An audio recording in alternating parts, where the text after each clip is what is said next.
42번입니다. 42번은 거미집 이론을 가지고 수식으로 주어졌을 때 거미집 모형의 형태를 찾는 거예요. 거미집은 공비수다. 공급이 비탄력일 때 수렴이다. 이렇게 기억을 합니다.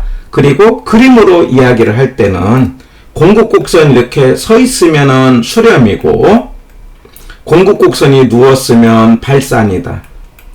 항상 공급이 문제가 된다. 왜 문제가 됩니까? 만드는데 시간이 걸려서. 그래서 시간이 걸리는 농산물이라든가 부동산이 거미집 이론에 적용을 받는다. 그렇기 때문에 시간이 걸린다는 사실을 즉각 반응을 보이지 못하고 일정 기간 후에 반응을 보인다. 자, 이럴 때 이거 뭐냐면 탄력성으로 이야기할 때 공급이 비탄력일 때 수렴이다 이 말이에요. 그런데 이게 수렴일 때는 탄력성으로 이야기할 때는 공급이 비탄력이지만 기울기로 이야기할 때는 공급 곡선이 기울기가 크다 이렇게 말할 수가 있죠. 해서 탄력성과 기울기는 반대인데 이게 수식으로 주어졌을 때는 이 수식에서 기울기는요 그냥 공식으로 하나 기억을 합니다. 말하자면 수식 가운데 P와 Q, P는 가격을 말하죠. Q를 말하는데 앞 숫자의 값이 기울기가 되는 거예요. 자, A 시장에서 수식이 주어지면은 어떤 것이 수요고 공급인가를 먼저 찾아야 되는데 바로 이게 마이너스가 있기 때문에 수요고 QD가 있잖아요. 이게 공급이죠. 그러면 공급 쪽을 먼저 보면은요. P 앞에 4 여기 4 그 다음에 Q 앞에 1 이게 공급 쪽에 뭐가 돼요? 기울기가 돼요. 자, 수요 쪽은요. P 앞에 1 그 다음에 Q 앞에 아무 말이 없는 건 2하고 똑같아. 1분의 1이에요. 그래서 공급 쪽의 기울기는 1입니다. 그래 놓고 봤더니 공급 쪽은 기울기가 1이고 수요 쪽은 공급 쪽은 4분의 1이고 수요 쪽은 1이에요. 그러면 공급 쪽이 그림이 기울기가 작아요. 그래서 발산이다. 이렇게 말할 수 있다는 거예요. 다시요. 항상 P와 Q 사이 값을 가지고 기울기를 찾아내는데 주어진 수식에서 P 앞에 있는 값 그래서 이 마이너스가 있는 쪽은 수요고 플러스가 있는 쪽은 공급인데 주어진 수식에서 P와 Q를 찾아서 그 값을 찾으면은 기울기가 금방 나옵니다. 자, B 시장을 보면은요. 자, 공급 쪽은요. 여기 뭐가 나온 거니? 기울기가 2분의 1이 나왔어요. 앞에가. 그 공급 쪽은 P 앞에가 2분의 1이에요. 여기 2분의 1. Q 앞에는 1입니다. 2분의 1분의 1은요. 2분의 1을 계산기로 때려 0.5가 나오고 이걸 0.5거든요. 그러면 1을 0.5로 나누면 2가 돼요. 그래서 공급 쪽의 기울기는 2가 되는 거예요. 자, 수요 쪽은요. 어떻게 하면 됩니까? 수요 앞에 2가 있지 않습니까? 2. 예. Q 앞에 1 있지 않습니까? 그러니까 수요 쪽은 2분의 1이에요.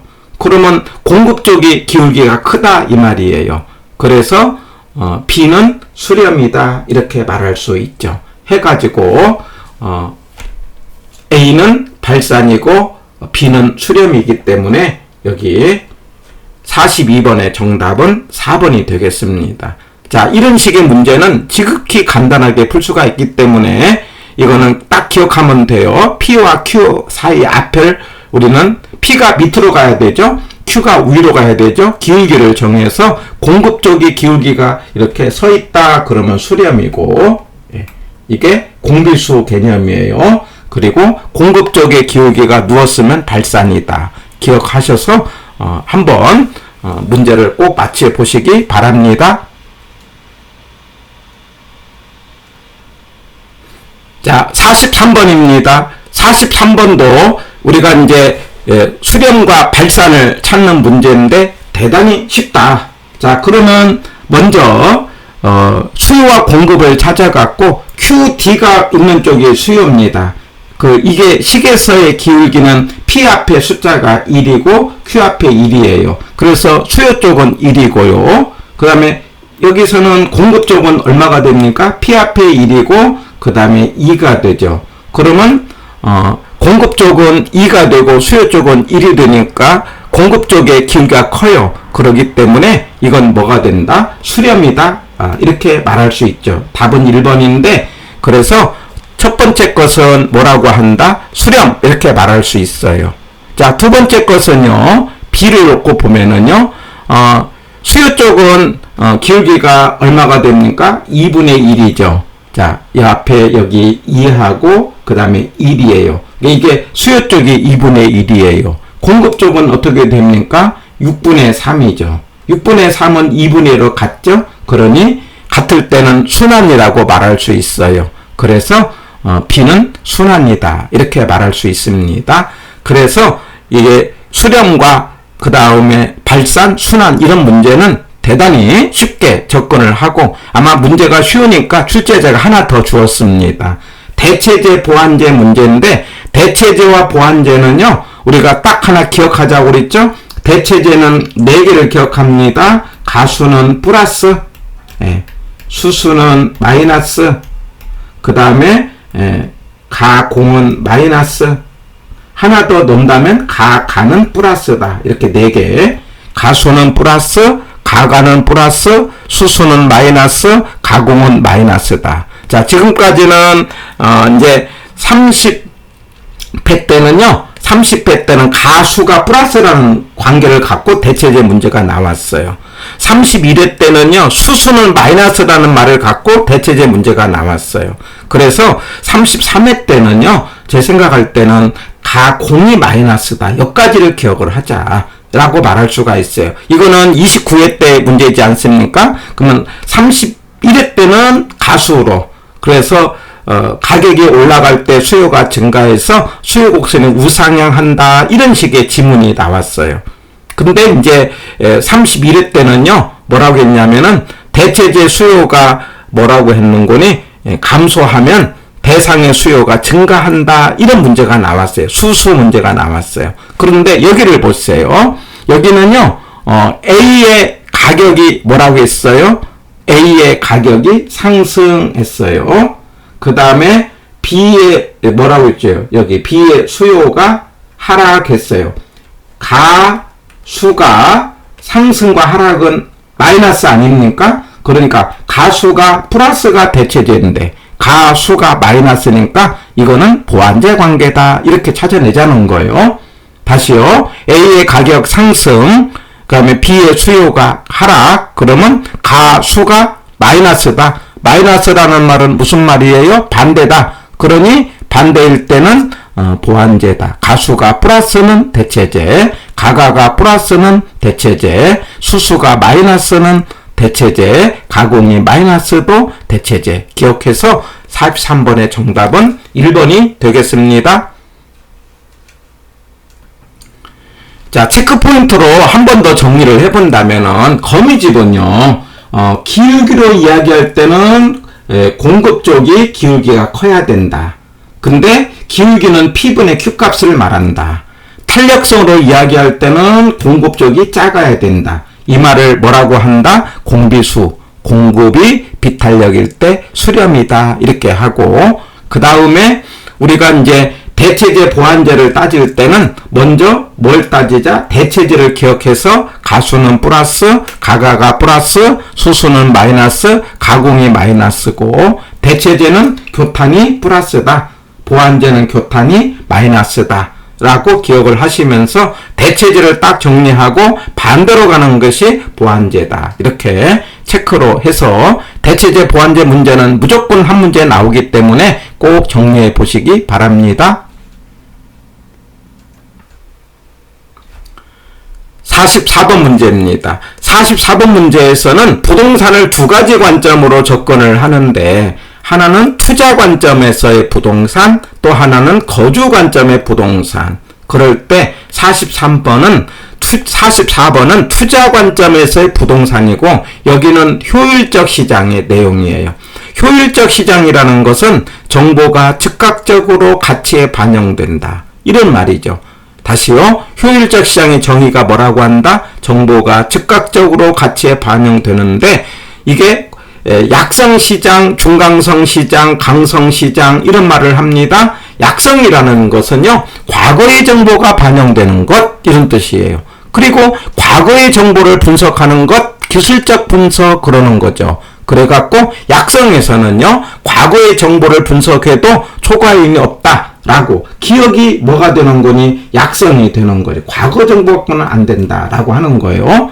그런데 중강성은요. 공개된 정보가 반영된다 이런 뜻이에요. 그럼 공개된 정보가 반영되는 것을 우리가 중강성이라고 하고 그 공개된 정보를 분석하는 것을 뭐라고 하는 거니? 기본적 분석이라고 해요. 그럴 때 그 공표된 정보를 분석해도 초과인이 없는 것은요. 중강성입니다. 이걸 제가 준본이라고 이야기를 해요. 그래서 A는 약성은 과거에서만 분석해서 초과인이 없는 거예요. 근데 중강성은요. 두 개입니다. 준본, 준술. 그러니까 과거의 정보 분석하는 것은 기술적 분석, 그 다음에 공개된 정보를 분석하는 것은 기본적 분석인데 이게 준본, 준술 두 개를 해도 초과임이 없다.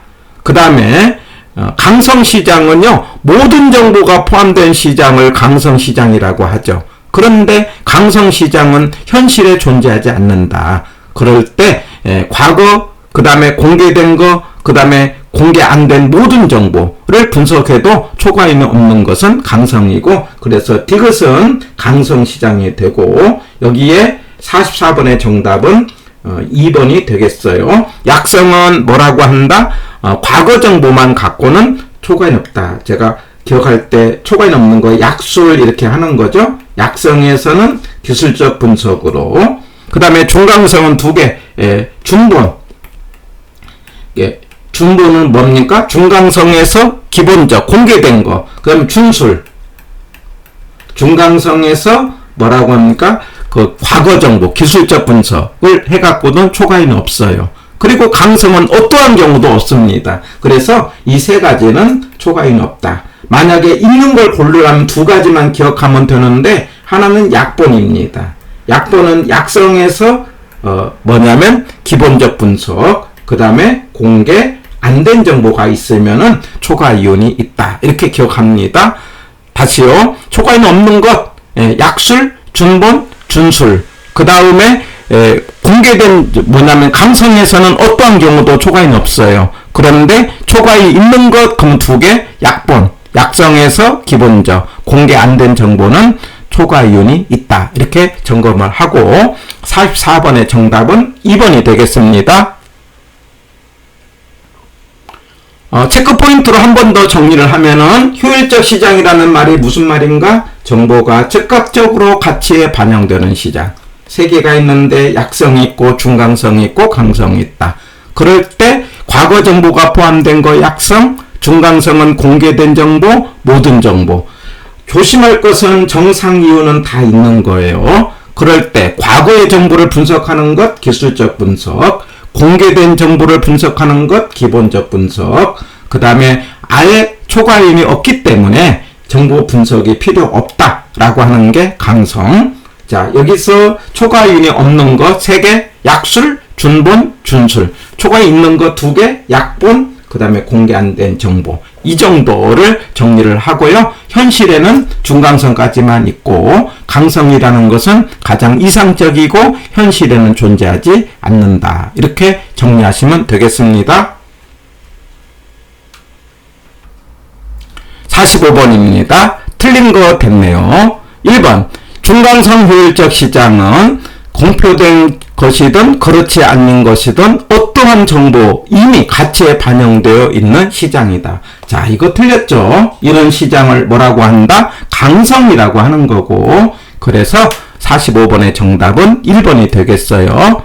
2번 부동산 시장에서 정보의 비대칭성은 가격 형성의 왜곡을 초래할 수 있다. 맞습니다. 정보의 비대칭이라는 것은 한쪽이 정보를 많이 알고 다른 쪽은 정보를 모른다. 이런 뜻이죠. 예. 그 다음에 3번 기술의 개발로 공급이 증가하는 경우 공급의 증가입니다. 탄력성이 작을수록 하락폭은 커진다. 이렇게 이야기했는데 어떻습니까? 저기 비탄력일 때, 비탄력이라는 건 그림이 이렇게 서 있는 거잖아요. 그러면 서 있다는 것은 가격 변동폭이 커지는 거죠. 공급의 증가는 가격이 하락한데 비탄력이니까 커진다 이렇게 말할 수 있죠. 해서 다시요. 비탄력이라는 건 그림이 서 있는 거고 가격 변동이 많아서 더 커진다. 여기서는 표현이 커진다 이렇게 했어요. 해서 맞다는 것. 4번 일반적으로 부동산은 거래 비용이 많이 들고 비가역적이다. 그러면 원상 회복이 안 된다. 이런 말이에요. 비가역적이라는 것은 원상 회복이 안 되기 때문에 의사결정 지원 분야 역할이 더욱 중요하다. 이렇게 말할 수 있죠. 맞습니다. 자, 그때에 우리가 이제 의사결정 지원 분야라는 게 뭐냐? 결정 분야 그러면 세 개, 투개금 이렇게 하나 기억해 주세요. 투자, 개발, 금융은 결정 분야고 결정 지원 분야라는 게 평가라든가 마케팅이라든가 중개라든가 광고라든가 이제 이런 분야가 뭐냐면 지원 분야에 해당이 됩니다. 그런데 결정 분야는 세 개. 뭐라고 기억하자? 투개금, 투자, 개발, 금융은 결정 분야, 결정을 도와주는 분야, 지원 분야. 이런 역할이 비가역적이니까 원상 회복이 안 되니까 의사결정할 때 더 역할이 중요하다. 이렇게 말할 수 있어요. 5번. 부동산은요, 공사적 제한이 있어서 가격 변동에 영향을 미칠 수 있다. 맞습니다. 해서 45번의 정답은 1번이 되겠습니다.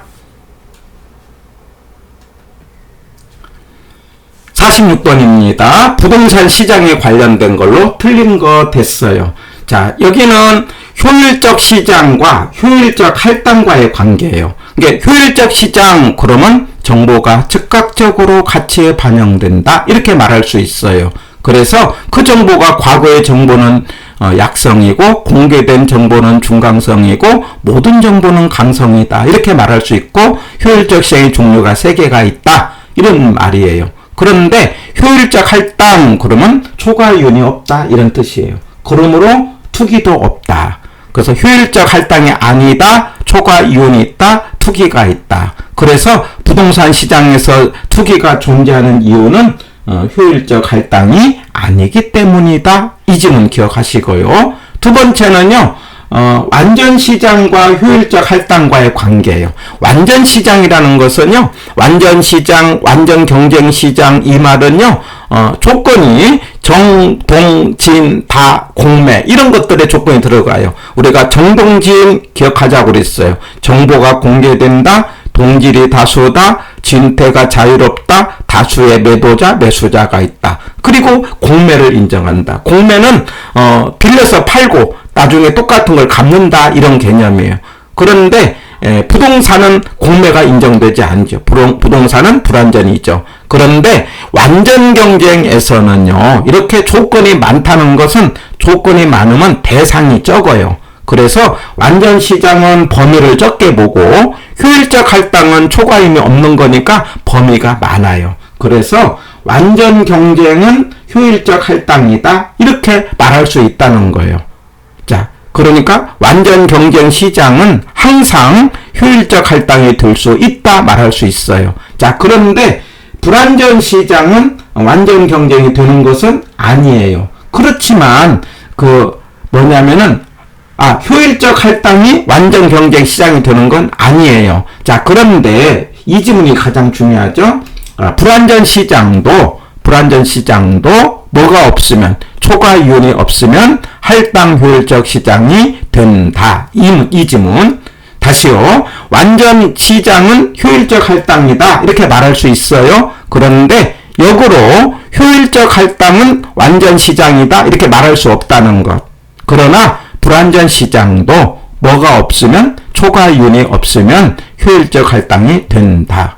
자, 그런데 부동산은 불완전 시장이에요. 그래서 부동산 시장도 초과이윤이 없으면 효율적 할당이 된다. 이 문장 기억하시고 그러면 46번에 1번에 불완전 경쟁에서도 할당 효율적 시장이 이루어질 수 있다. 이렇게 말할 수 있다는 것 맞는 지문이에요. 2번 진입장벽의 존재는 부동산 시장을 불완전하게 만든다. 이렇게 말할 수 있죠. 맞는 지문. 3번 부동산의 분화라는 건 나누어지는 거예요. 나누어질 때 부분 시장별로 시장의 불균형을 초래하기도 한다. 맞습니다. 그 다음에 4번 강성효율적 시장에서도 정보를 이용하여 초과이윤을 얻을 수 있다. 틀렸죠. 강성에서는 어떠한 경우도 초과이윤이 없다라고 했어요. 그렇기 때문에 4번은 틀린 것. 5번 부동산에 가해지는 공적 제한은 부동산 시장의 기능을 왜곡할 수 있다. 맞습니다. 해서 46번의 정답은 4번이 되겠습니다.